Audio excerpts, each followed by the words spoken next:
Et l'Ukraine, on est au bord d'une... On est absolument au bord de la guerre mondiale. De la guerre mondiale? Oui, parce que pour moi, enfin, je parle sous le contrôle des spécialistes, mais nous sommes dans une guerre civile, dont, à mon avis, on n'aurait pas dû se mêler.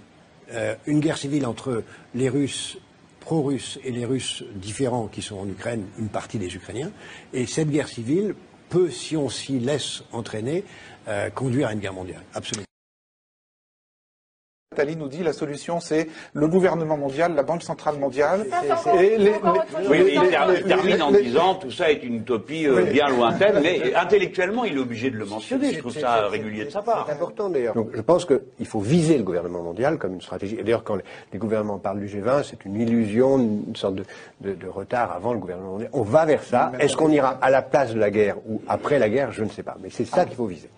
Mais en fait, l'autre situation idéale, c'est une ville qui soit en quelque sorte la capitale planétaire d'un univers. On peut imaginer un gouvernement mondial à Jérusalem, même si on peut imaginer, rêver d'un Jérusalem devenant capitale de la planète, qui sera un jour unifié autour d'un gouvernement mondial. C'est un joli lieu pour un gouvernement mondial. Et je peux vous dire une troisième chose. On ira ensemble vers ce nouvel ordre mondial. Et personne, je dis bien, personne ne pourra s'y opposer.